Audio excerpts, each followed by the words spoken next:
আসসালামু আলাইকুম। সংবাদে আপনাদের সবাইকে স্বাগত জানাচ্ছি। আমি ফিরোজ তোহা। শুরুতেই আরবে কেবলস সংবাদ শিরোনাম। বাংলাদেশের সর্বশেষ গুরুত্বপূর্ণ আপডেট সংবাদ আপনাকে স্বাগত। শুরুতেই সংবাদ শিরোনাম, পরে বিস্তারিত। শুরুতেই জানাবো, পাকিস্তানি জেপ-17 থান্ডার যুদ্ধ বিমানে আগ্রহ বাংলাদেশের রাজনৈতিক পথ পরিবর্তনের পর থেকেই পাকিস্তানের সঙ্গে সম্পর্ক বদলাতে শুরু হয়। দুই দেশের সম্পর্কের উন্নয়নে হাওয়া বইতে শুরু করেছে। বাণিজ্যিক সম্পর্কের পর এবার দুই দেশের মধ্যে সামরিক অংশীদারিত্ব বাড়ছে। এরপর জানাবো, অর্থনৈতিক সংস্কারে মনোযোগ নেই সরকারের, বলেন ড দেবপ্রিয় ভট্টাচার্য। প্রাতিষ্ঠানিক ও প্রশাসনিক খাতে পদক্ষেপ নিলেও অর্থনৈতিক সংস্কারে সরকারের মনোযোগ নেই বলে মন্তব্য করেছেন সেন্টার ফর পলিসি ডায়ালগ সিপিডির সম্মানিত ফেলো। এদিকে খেলাপি ঋণ পুনঃতফসিলে আবারও বিশেষ সুবিধা দিতে যাচ্ছে বাংলাদেশ ব্যাংক। ব্যবসায়ীদের দাবির মুখে খেলাপি ঋণ পুনঃতফসিলে আবারও বিশেষ সুবিধা দিতে যাচ্ছে বাংলাদেশ ব্যাংক। ঋণ পুনঃতফসিল, সুদ মওকুফ ও ঋণের মেয়াদ বাড়ানোর প্রক্রিয়াটি স্বচ্ছভাবে করতে বিভিন্ন খাতের প্রতিনিধি সমন্বয়ে ৫ সদস্যের একটি কমিটি গঠন করেছে কেন্দ্রীয় ব্যাংক। এবারে জানাবো, নেতার বিরুদ্ধে চাঁদাবাজির অভিযোগ। ছাত্রত্ব না থাকলেও ছাত্রদলে পেয়েছেন সাংগঠনিক সম্পাদকের পদ। শেরেবাংলা কৃষি বিশ্ববিদ্যালয় নিজের ছাত্রত্ব ফিরে পেতে মরিয়া হয়ে উঠেছে বিশ্ববিদ্যালয়ের শাখা ছাত্রদলের সাংগঠনিক সম্পাদক মোহাম্মদ ফরহাদ হোসেন। তিনি ২০১৭-১৮ শিক্ষাবর্ষের কৃষি অনুষদের শিক্ষার্থী ছিলেন। এদিকে মায়ের জন্য দোয়া চাইলেন তারেক রহমান। বিএনপি চেয়ারপারসন বেগম খালেদা জিয়ার সুস্থতার জন্য দেশবাসীর কাছে দোয়া চেয়েছেন তার বড় ছেলে জনাব তারেক রহমান। আজ লন্ডনের সেন্ট্রাল লন্ডনে বিশেষায়িত হাসপাতালে দ্য লন্ডন ক্লিনিকে মাকে দেখতে যান বিএনপির ভারপ্রাপ্ত চেয়ারম্যান। এ সময় তার সঙ্গে ছিলেন তার স্ত্রী জুবাইদা রহমান। এবং সর্বশেষ জানাবো, রাশিয়ার তেল বাণিজ্যের উপর মার্কিন নিষেধাজ্ঞা, বিশ্ববাজারে বেড়েছে ডিজেলের দাম। এবার রাশিয়ার তেল বাণিজ্যের উপর মার্কিন যুক্তরাষ্ট্রের নতুন নিষেধাজ্ঞা কার্যকর করার পর বিশ্ববাজারে আবারও বাড়ল তেলের দাম। এছাড়াও পরিশোধিত মুনাফার পরিমাণও বেড়ে গেছে। নতুন এই নিষেধাজ্ঞার ফলে জ্বালানি তেলের সরবরাহ কমে যাওয়ার আশঙ্কা দেখা দিয়েছে। প্রিয় দর্শক, এতক্ষণ শুনছিলেন সংবাদ শিরোনাম, এবারে বিস্তারিত। তবে তার আগে বন্ধুরা, অনুরোধ থাকবে সংবাদটিতে একটি লাইক দিন। এই চ্যানেলে আপনি নতুন হয়ে থাকলে আমাদের সংবাদটি দেখতে দেখতে চ্যানেলটি সাবস্ক্রাইব করে রাখুন, যাতে করে বন্ধুরা আমাদের পরবর্তী লেটেস্ট আপডেট সংবাদগুলো সবার আগে আপনার কাছে পৌঁছে যায়। এবারে বিস্তারিত।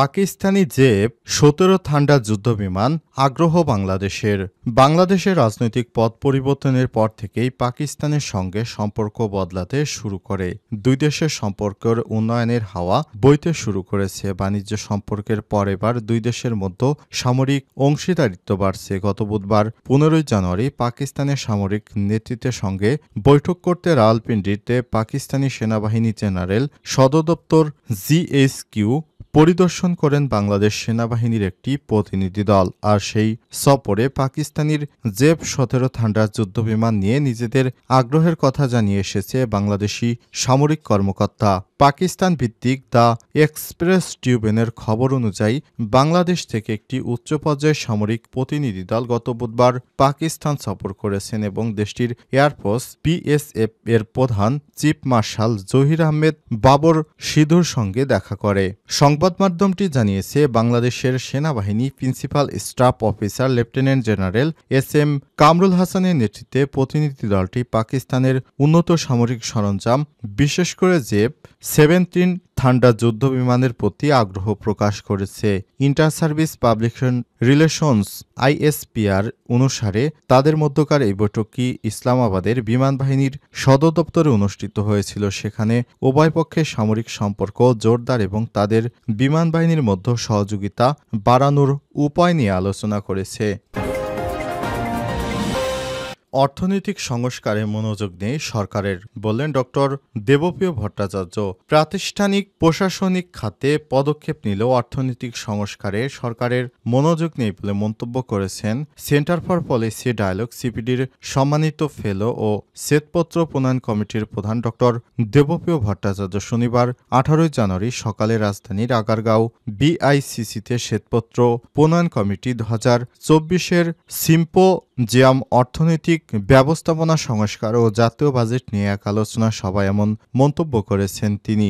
ডক্টর দেবপ্রিয় ভট্টাচার্য বলেছেন, শ্বেতপত্র নিয়ে অনেকেই ভুল বুঝে বিতর্ক মন্তব্য ও ভুল ব্যাখ্যা করেছেন। সরকারের ভেতরে অনেকেই শ্বেতপত্রের সুপারিশ ও পরবর্তী পদক্ষেপ নিয়ে অনিশ্চিত বক্তব্য দিয়েছেন, যা আমাদের ব্যথিত করেছে। আমরা চাই সুপারিশগুলো বাস্তবায়ন করা হোক। তিনি বলেছেন, অন্তর্বর্তীকালীন সরকারের আমলে প্রাতিষ্ঠানিক ও প্রশাসনিক সেক্টর বেশি মনোযোগ পেলেও অর্থনৈতিক সংস্কারে কোনো মনোযোগ নেই। অন্তর্বর্তীকালীন সরকারের কোনো অর্থনৈতিক ম্যানিফেস্টো নেই। অনেকেই বলছেন অর্থনীতির ক্ষেত্রে এই সরকারের আগের সরকারের মতোই কাজ করছে। সিপিডির সম্মানিত ফেলো বলেন, দেশের প্রবৃদ্ধি হার কমে যাচ্ছে।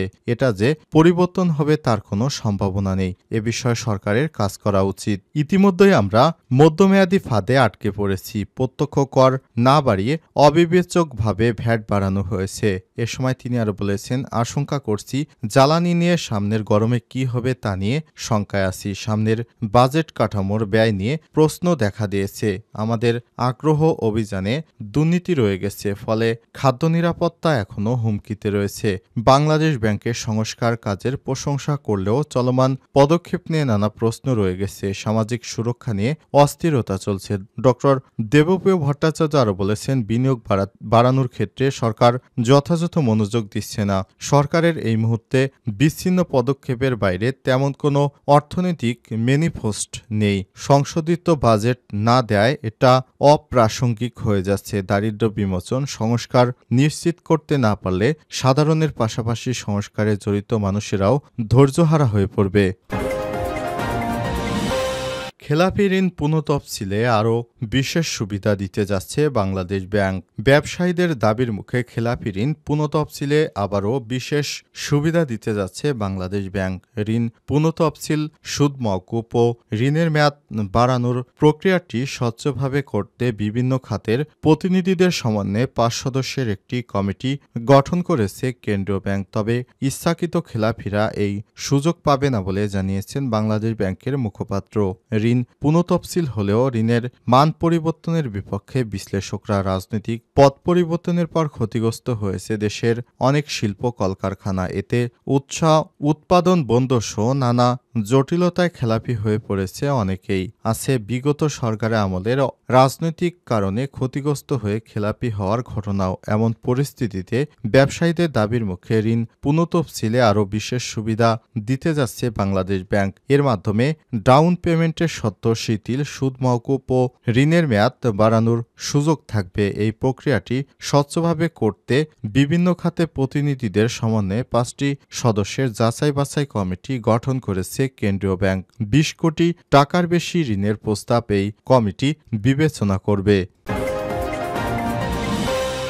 নেতার বিরুদ্ধে চাঁদাবাজির অভিযোগ, ছাত্রত্ব না থাকলেও ছাত্রদলে পেয়েছে সাংগঠনিক সম্পাদক পদ। শেরেবাংলা কৃষি বিশ্ববিদ্যালয়ের নিজের ছাত্রত্ব ফিরে পেতে মরিয়া হয়ে উঠেছে বিশ্ববিদ্যালয়টির শাখা দলের সাংগঠনিক সম্পাদক মোহাম্মদ ফরহাদ হোসেন। তিনি 2017-18 শিক্ষাবর্ষের কৃষি অনুষদের শিক্ষার্থী ছিলেন। জানা যায়, ফরহাদ হোসেন 2018 সালে পোষ্য কোটায় প্রথম বর্ষে ভর্তি হন। ভর্তির পরে ক্লাস নিয়মিত করলেও পরীক্ষায় পাশ করতে পারেনি।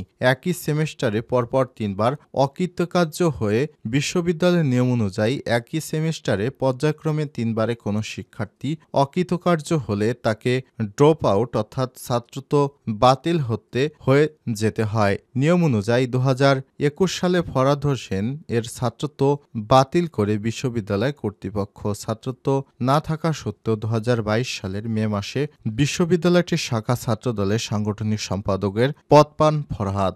গত 5ই আগস্ট ছাত্র জনতার অভ্যুত্থানের পর রাজনৈতিক পথ পরিবর্তনের পালাবদল হয়। এরপর থেকে ছাত্রত্ব ফিরে পেতে দৌড়ঝাঁপ শুরু করেছে এই ছাত্রদল নেতা। খোঁজ নিয়ে জানা গেছে, আগামী 19শে জানুয়ারি বিশ্ববিদ্যালয়টির 83তম একাডেমিক কাউন্সিলের সভা অনুষ্ঠিত হতে যাচ্ছে। ছাত্রত্ব ফিরে পেতে তিনি ব্যাপকভাবে দৌড়ঝাঁপ শুরু করেছেন।